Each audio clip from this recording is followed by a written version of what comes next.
Public TV ಬಳಿ ಇನ್ನಷ್ಟು ಸಾಕ್ಷ್ಯಗಳು, ಇನ್ನಷ್ಟು ಫೋಟೋಗಳು.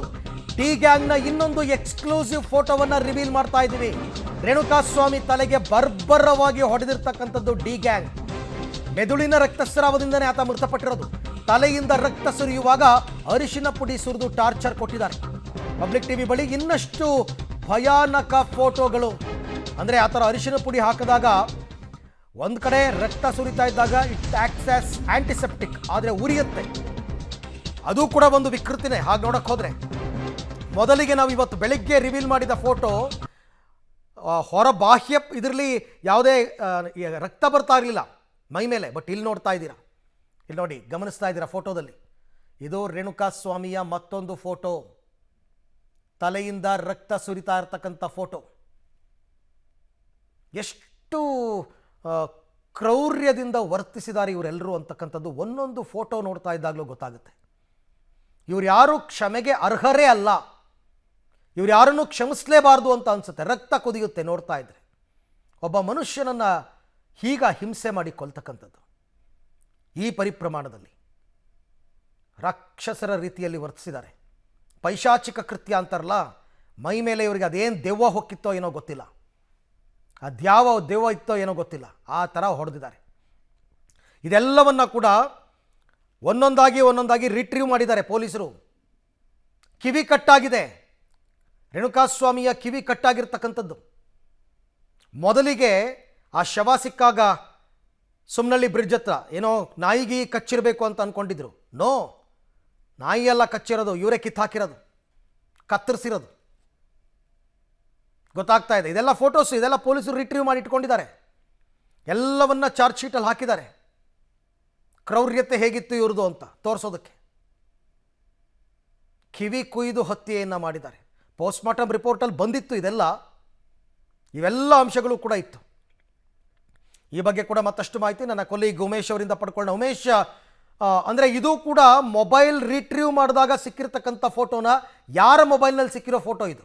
ಅರವಿಂದ್, ಇದು ರೇಣುಕಾಸ್ವಾಮಿ ಶವವನ್ನು ಎಸ್ತಿದ್ದಂಥ ಏನು ಸುಮ್ನಹಳ್ಳಿಯ ಜಂಕ್ಷನ್ ರಾಜಕಾಲುವೆ ಬಳಿ ಪೊಲೀಸರು ತೆಗೆದಿರುವಂಥ ಫೋಟೋ ಇದು. ಅಂದರೆ ರೇಣುಕಾಸ್ವಾಮಿಯನ್ನು ಹಲ್ಲೆ ಮಾಡಿದ ನಂತರದಲ್ಲಿ ಆತನನ್ನು ಪದೇ ಪದೇ ಲಾರಿಗೇನು ಗುದ್ಸಿದ್ರು ಅನ್ನೋ ಮಾಹಿತಿಗಳು ಬಂದಿದ್ವು. ಅದಕ್ಕೆ ಪೂರಕವೆಂಬಂತೆ ಈ ಫೋಟೋ ಸಾಕ್ಷ್ಯ ಹೇಳ್ತಾ ಇರುವಂಥದ್ದು. ತಲೆ ಸುಮಾರು 4 ಇಂಚು ತಲೆ ಓಪನ್ ಆಗಿ ತೀವ್ರವಾಗಿ ರಕ್ತ ಸುರಿದಿರುವಂಥದ್ದು ಈ ಫೋಟೋದಲ್ಲಿ ನೀವು ಗಮನಿಸ್ಬೋದು. ಆ ಮಟ್ಟಕ್ಕೆ ಇವರು ಪದೇ ಪದೇ ಆತನನ್ನು ಲಾರಿಗೆ ಗುದ್ಸಿರುವಂಥದ್ದು. ಅದಕ್ಕೂ ಮುಂಚೆ ಆ ರೇಣುಕಾಸ್ವಾಮಿಯನ್ನು ನಟ ದರ್ಶನ್, ಪವಿತ್ರ ಗೌಡ, ಇತರೆ ಆರೋಪಿಗಳು ಎಲ್ಲರೂ ಕೂಡ ಮನಸೋಇಚ್ಛೆ ಥಳಿಸಿರ್ತಾರೆ. ಥಳಿಸಿದ ಆದ ನಂತರದಲ್ಲಿ ಆತನನ್ನು ಅಲ್ಲೇ ನಿಂತಿದ್ದ 2 ಲಾರಿಗಳಿಗೆ ತಲೆಯನ್ನು ಗುದ್ಸಿರುವಂಥದ್ದು. ತಲೆಯನ್ನು ಗುದ್ಸಿದ ಪರಿಣಾಮವಾಗಿ ಆತನ ತಲೆ 4 ಇಂಚು ಓಪನ್ ಆಗಿ ತೀವ್ರವಾಗಿ ರಕ್ತಸ್ರಾವವಾಗಿ ಆ ಸಂದರ್ಭದಲ್ಲಿ ಆತ ಪ್ರಜ್ಞೆ ತಪ್ಪಿದ ಅನ್ನೋದ್ರ ಬಗ್ಗೆ ಮಾಹಿತಿ ಇರುವಂಥದ್ದು. ಅದಕ್ಕೆ ಸಾಕ್ಷಿ ಎಂಬಂತೆ ಈ ಫೋಟೋ ನೀವು ನೋಡ್ಬೋದು. 4 ಇಂಚು ತಲೆ ಓಪನ್ ಆಗಿದೆ, ತೀವ್ರವಾಗಿ ರಕ್ತ ಸೋರಿದೆ.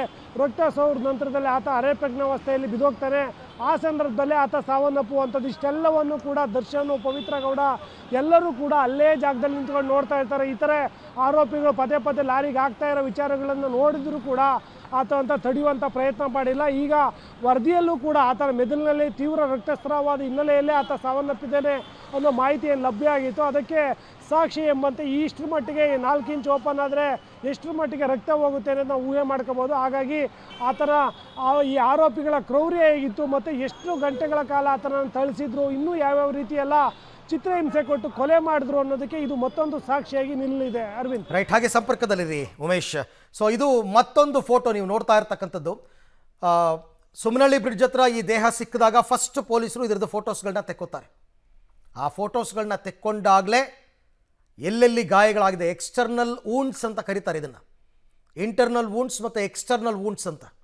ಆ ಎಕ್ಸ್ಟರ್ನಲ್ ವೂಂಡ್ಸ್ ಎಲ್ಲವನ್ನ ಮಾರ್ಕ್ ಮಾಡ್ಕೋತಾರೆ. ಅದನ್ನು ಕೂಡ ಪೊಲೀಸರು ಚಾರ್ಜ್ ಶೀಟಲ್ಲಿ ಉಲ್ಲೇಖ ಮಾಡಿದ್ದಾರೆ.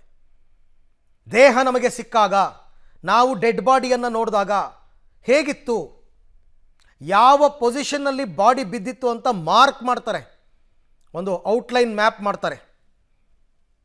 ಹಾಗೆ ಇದು ಕೂಡ ಇಷ್ಟಕ್ಕೂ ಇದನ್ನು ನೀರಿಗೆ ಎಸ್ತಿದ್ರೆ, ಮೋರಿಗೆ ಎಸ್ತಿದ್ರೆ ಅದ್ರ ಕಥೆನೇ ಬೇರೆ ಇರ್ತಿತ್ತು. ಅವರು ಮೋರಿಗೆ ಎಸ್ದಿಲ್ಲ, ಆ ಸುಮ್ನಹಳ್ಳಿ ಬ್ರಿಡ್ಜ್ ಹತ್ರ ರಾಜಕಾಲುವೆ ಹತ್ತಿರ ಎಸ್ಬಿಟ್ಟು ಹೊಟ್ಟೋಗಿದ್ದಾರೆ. ಹಾಗಾಗಿ ಇಷ್ಟೆಲ್ಲ ಸಾಕ್ಷ್ಯಗಳು ಸಿಗೋದಕ್ಕೆ ಕಾರಣ ಆಯಿತು ಈ ಎಲ್ಲ ಫೋಟೋಗಳು. ಯಾಕೆಂದರೆ ಬಾಡಿಯನ್ನು ಈಗಾಗಲೇ ಬರಿ ಮಾಡಿಬಿಟ್ಟಿದ್ದಾರೆ. ಅಂತ್ಯ ಸಂಸ್ಕಾರ ಆಗೋಗಿದೆ. ಬಟ್ ಕೋರ್ಟ್ಗೆ ಇವೆಲ್ಲ ತೋರಿಸ್ಬೇಕಲ್ಲ ಫೋಟೋಗಳನ್ನು. ಆ ನಿಟ್ಟಿನಲ್ಲಿ ತೆಗೆದಿರ್ತಕ್ಕಂಥ ಫೋಟೋ ಕ್ರೊನಾಲಜಿ ಪ್ರಕಾರ ಟೈಮ್ ಟು ಟೈಮ್ ಬರಿತಾ ಹೋಗ್ತಾರೆ. ಎಷ್ಟು ಗಂಟೆಗೆ ಏನಾಯಿತು, ಯಾವ ಘಟನೆ ನಡೀತು, ಅದಕ್ಕೇನು ಸಾಕ್ಷಿ ಇದೆ, ಅಲ್ಲಿ ಯಾರಿದ್ರು ಅನ್ನೋದಕ್ಕೆ ಏನು ಸಾಕ್ಷಿ ಇದೆ, ನೆಕ್ಸ್ಟ್ ಬಾಡಿ ಸಿಕ್ಕಿದಾಗ ಎಷ್ಟು ಗಂಟೆ, ಅದು ಯಾವ ಥರ ಇತ್ತು, ಯಾರ್ಯಾರು ನೋಡಿದ್ರು, ಪ್ರತ್ಯಕ್ಷದರ್ಶಿಗಳು ಯಾರು, ಅದು ಯಾರೋ ಅಪಾರ್ಟ್ಮೆಂಟ್ ಸೆಕ್ಯೂರಿಟಿ ಅಂತ ಹೇಳಿದ್ರಲ್ಲ, ಅವ್ರದ್ದೆಲ್ಲ ಸಾಕ್ಷಿಗಳನ್ನ ತಗೋತಾರೆ.